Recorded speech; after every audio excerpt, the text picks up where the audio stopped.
Hello दोस्तों, स्वागत है आपका हमारा मिस्टर रागा सर चैनल पर। दोस्तों आज हम बताएंगे 12th क्लास की इंग्लिश यानी चैप्टर 1 द लास्ट लेसन।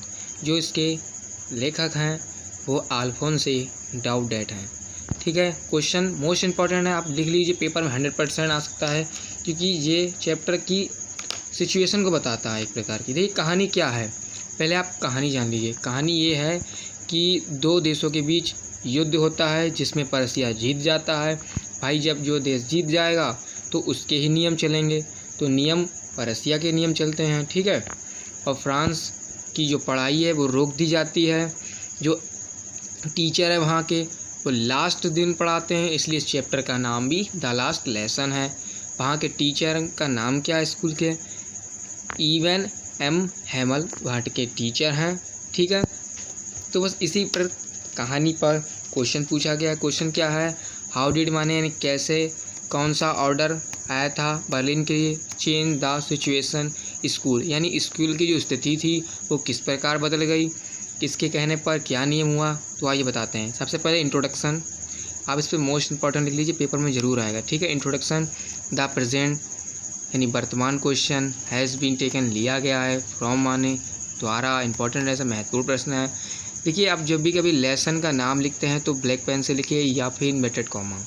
ठीक है, इसका लेखक का नाम आप जब भी लिखेंगे तो भी वो ब्लैक पेन से या इन्वर्टेड कॉमा आप लिखा सकते हैं। ठीक है, आप हेडिंग कुछ भी बना सकते हैं, चाहे ऑर्डर फ्रॉम बना लीजिए, चाहे आप सिचुएशन इन द स्कूल, वैसे ये भी हेडिंग सही है। ठीक है, तो क्या है देखिए, ऑर्डर फ्रॉम यानी आदेश क्या था बर्लिन के लिए, हेड मान स्टॉपेड यानी इस समय रोक दी जाए, द टीचिंग यानी पढ़ाई, ऑफ द फ्रांस की लैंग्वेज इन द स्कूल यानी स्कूल में पढ़ाई इसी समय रोक, फ्रांस यानी जिस देश की भाषा, फ्रांस पढ़ाना भी बंद कर दी जाए।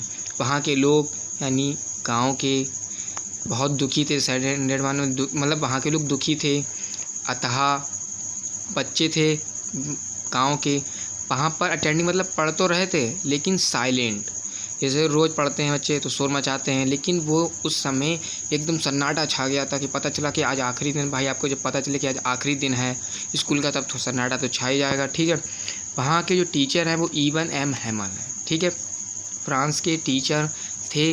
जिस दिन जो लास्ट डे था उस दिन टीचर बिल्कुल शांत थे, मतलब समझते नहीं, पहले दिन टीचर को गलती हो जाती बहुत चिल्लाते हैं, लेकिन वहाँ पर उस दिन उन्होंने कुछ नहीं चिल्लाया और स्ट्रिक्ट सेल्ट ही माने हुए थे। और उन्हें हमेशा जैसे दिखते थे, मतलब हमेशा एक तरह कपड़े उन्होंने नहीं पहने थे। कुछ कैरिमोनियल का मतलब होता है जब शादी या कोई फंक्शन होता है तब अच्छे कपड़े पहनते हैं, कोट वूट, तो वैसे पहने हुए थे क्लॉथ्स। ठीक है, home however the most surprising, वे बहुत आश्चर्यचकित हुए कि विलेज गांव के लोगों को बहुत आश्चर्यचकित हुआ कि यहाँ कैसे एकदम माहौल बदल गया। ठीक है, आगे क्वेश्चन लिख रहा है, that did not utilise the opportunities the learning France, वो बहुत दुखी थे, जो उन्हें अपॉर्चुनिटी मतलब इन्हें जो प्रावधान या वो से क्या सुविधाएं मिल नहीं थी, फिर भी उन्होंने फ्रांस अपनी भाषा सीख नहीं पाई, इसलिए उन्हें इस बात का दुख था। क्योंकि अब वहाँ पर फ्रांस नहीं पढ़ाई जाएगी, इसलिए उन्हें इस बात को लेकर दुख हो रहा था। तब तक के लिए जय हिंद, जय भारत।